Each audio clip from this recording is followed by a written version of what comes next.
Sairam students, welcome once again. Today we are going to continue part 2 of story writing. In the previous lecture, we learned about the guidelines for writing a story, key elements of story writing, and also story progression. Today we will be focusing more on different types of questions asked in exam, and we will also revise the format of story writing and the points to be kept in mind while writing a story. So let's get started.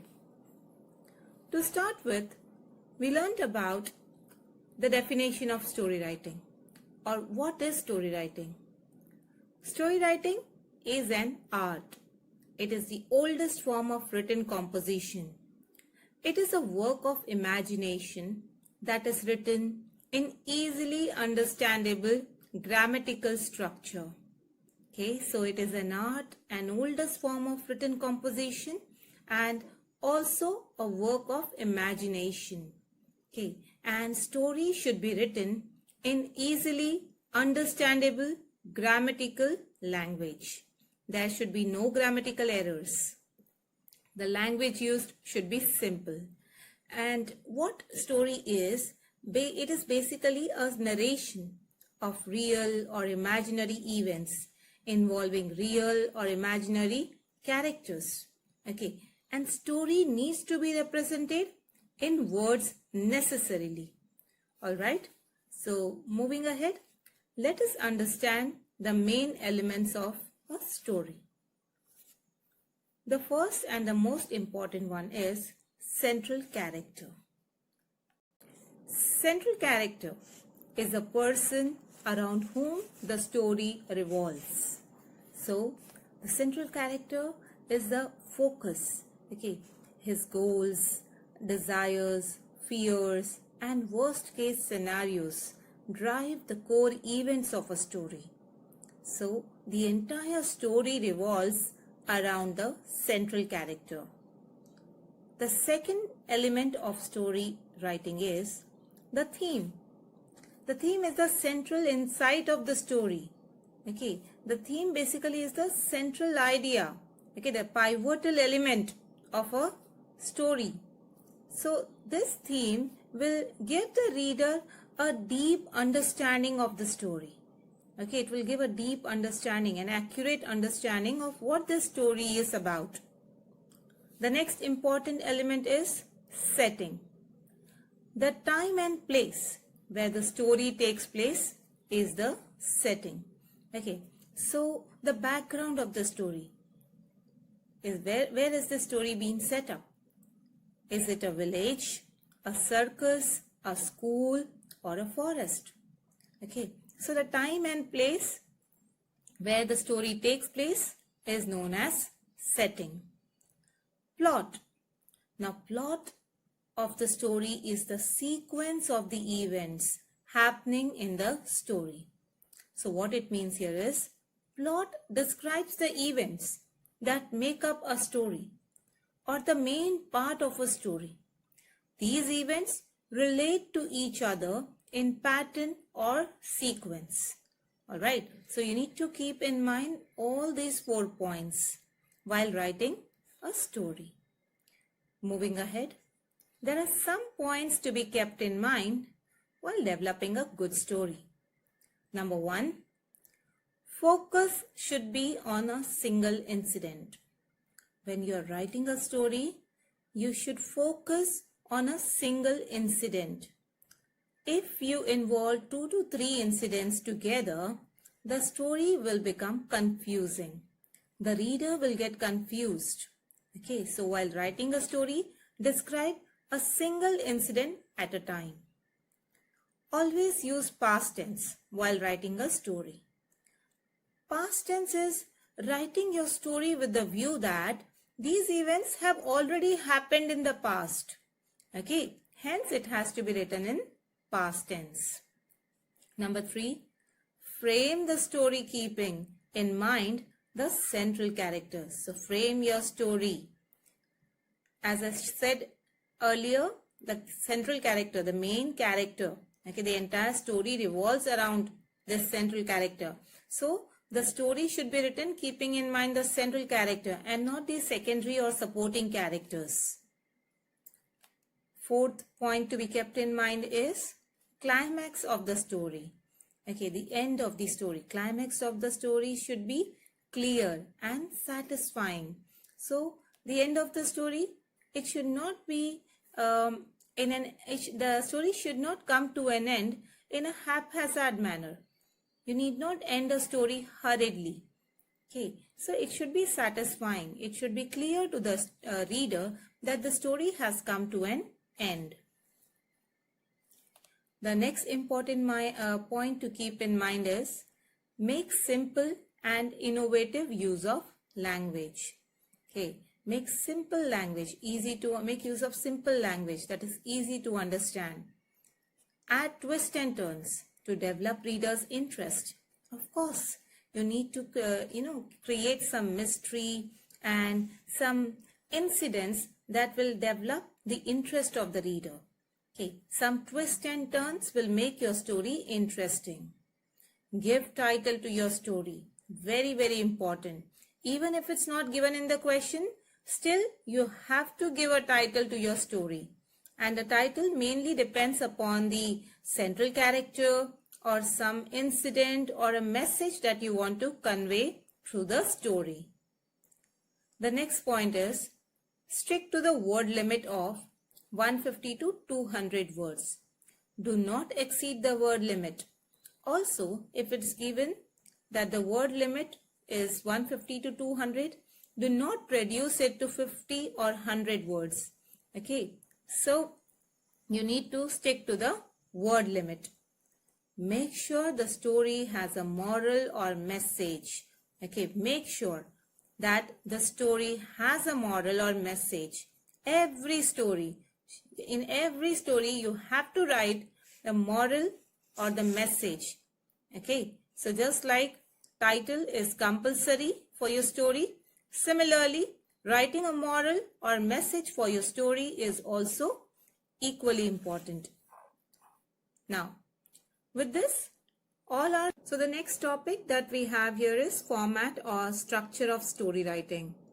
Now, students, while there is no given format as such for story writing, there is a basic structure that one can follow. It helps construct a story in an understandable manner and keeps the flow of the story. Okay, and we have already revised this in the previous lecture. So let us quickly revise it now. The first thing that we need to remember is that the first paragraph is the context. Here, context means circumstances forming a background of an event, idea, or statement in such a way so as to enable the readers to understand your narrative piece, that is your story. You can start your story using phrases like once upon a time, long, long ago, a proverb or a quote or any of them. The next the next paragraph will involve introduction of characters. Okay, introduction of characters through dialogues or narration. The next is plot. Okay, plot we have already discussed earlier. Description of event or sequence of events, accident taking place in the story. Last and the most important is climax.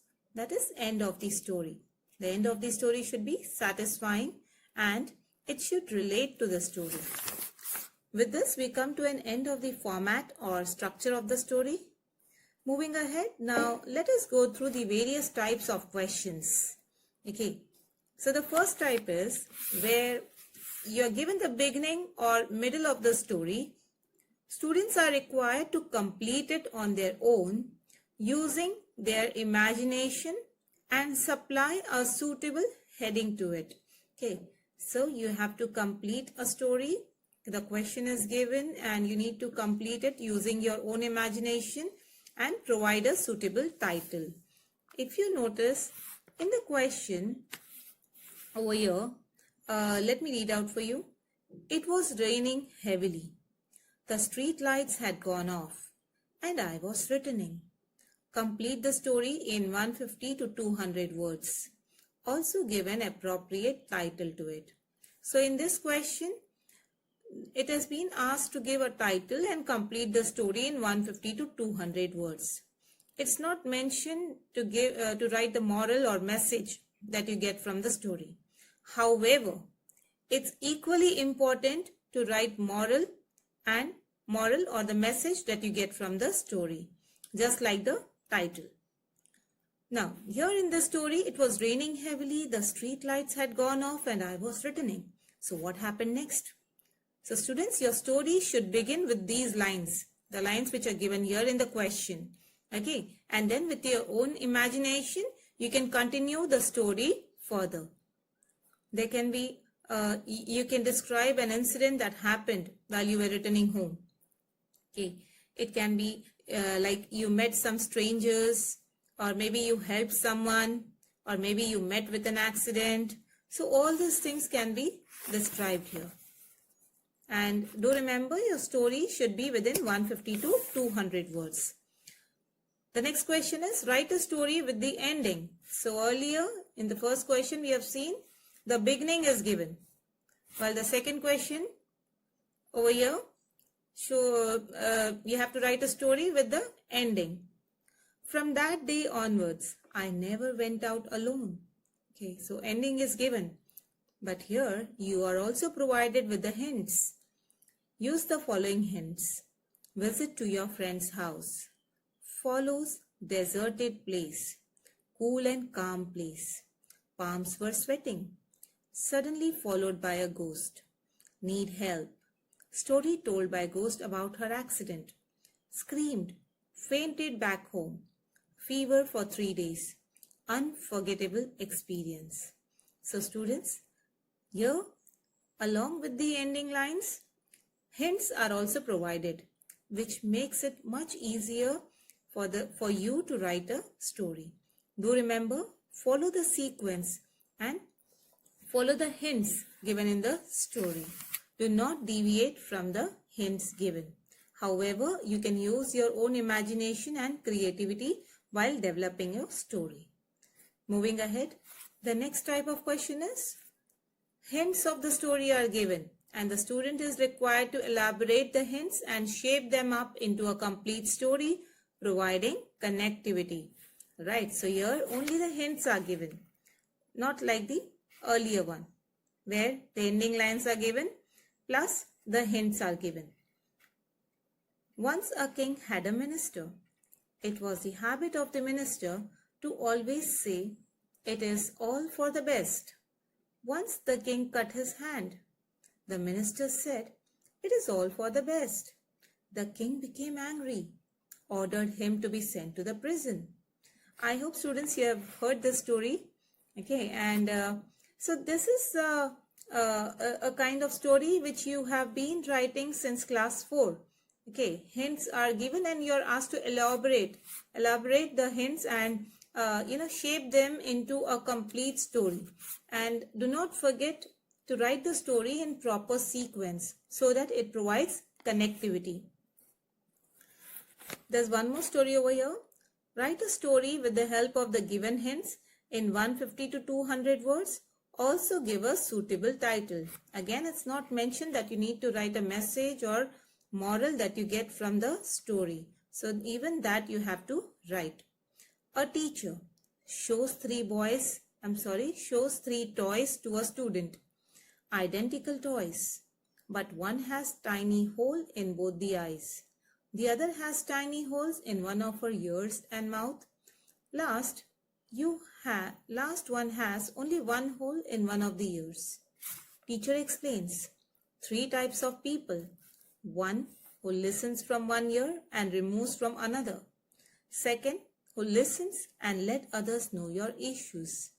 And lastly, who listens and keep it in their heart forever. Trust the last type of people. So students, this is a beautiful story.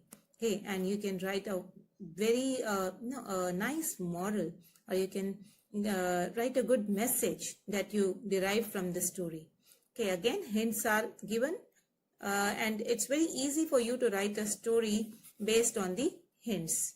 Should be within 150 to 200 words. Our title should be provided. Should not be more than 4 to 5 paragraphs. And of course, moral or message should be written. Now, last but not the least, you need to write a short story based on the given picture. A sequence of events are described with the help of picture, and you need to write a story in 150 to 200 words. Also give a suitable title to your story and moral as well. So here we see the picture. Okay, the sequence of events. A girl who saves the dog, brings the dog home, and what happens next? We can see in the image there are some thieves who are waiting to enter the house. The dog starts barking, and here we can understand the entire sequence. So you need to use your own imagination, creativity, and observe the picture carefully and complete the story. So here we come to an end of this session, end of this lecture. We are done with story writing, which is an important topic for you. And the home assignment is, do remember, the home assignment should be done in worksheet or any other book that you have maintained for English subject. All right. Thank you so much.